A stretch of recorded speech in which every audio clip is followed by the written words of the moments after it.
Om Shanti. Om Namo Bhagavate Vasudevaya. Welcome to another Yoga Small Talk, and we continue with 7 minutes Bhagavad Gita a day.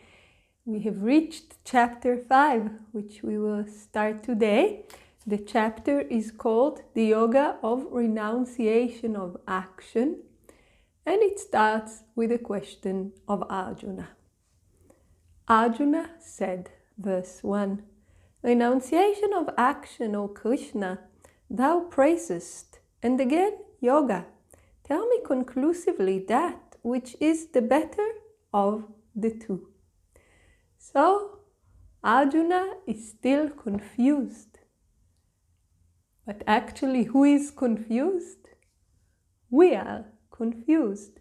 The Bhagavad Gita is part of the lila, the sport, the play of Lord Krishna, which is designed for the well-being of the entire humanity. So Arjuna is asking the questions that all of us would ask, and through Arjuna the teaching is given to us.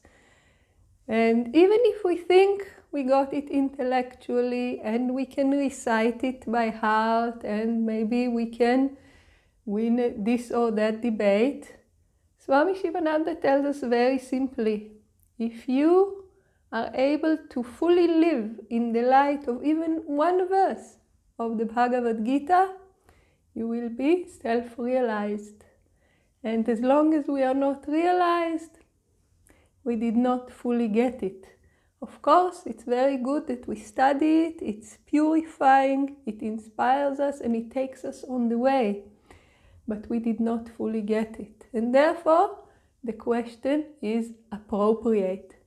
So what is Arjuna asking? Arjuna is telling Lord Krishna again and again and again, you tell me, renunciation, renunciation, renunciation. Even this chapter is called the Yoga of the Renunciation of Action. So you praise this renunciation, and then again you say yoga, the yoga of action.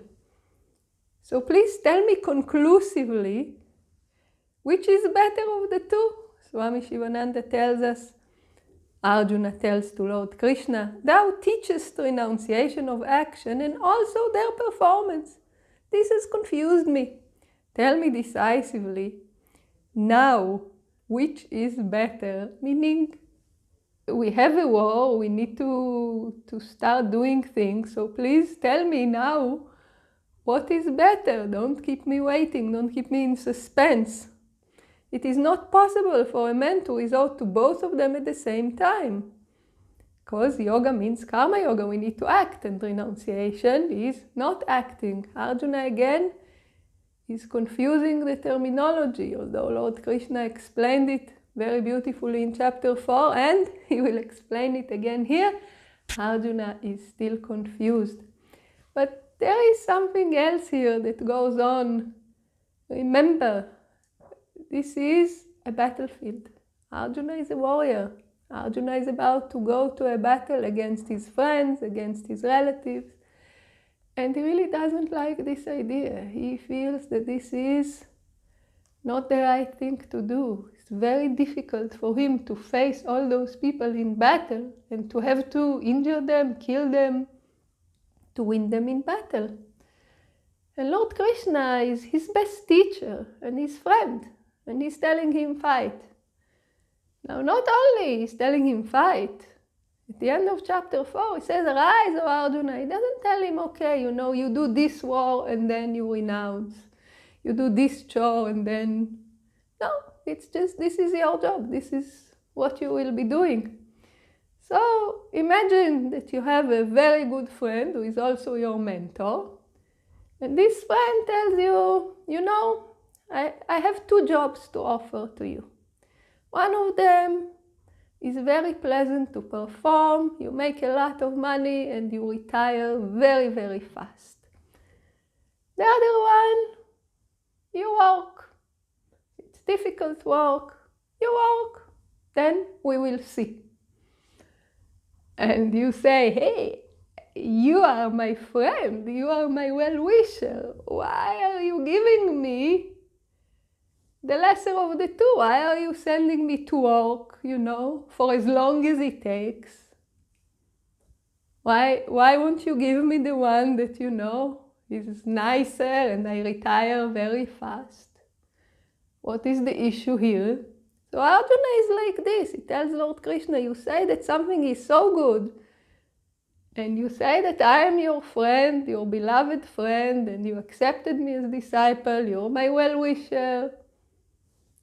Why are you giving me this difficult job, and you're not even telling me for how long I will have to do it? You're just telling me, arise, O Arjuna, go and fight, and this is your duty, this is your dharma, so you go and do it.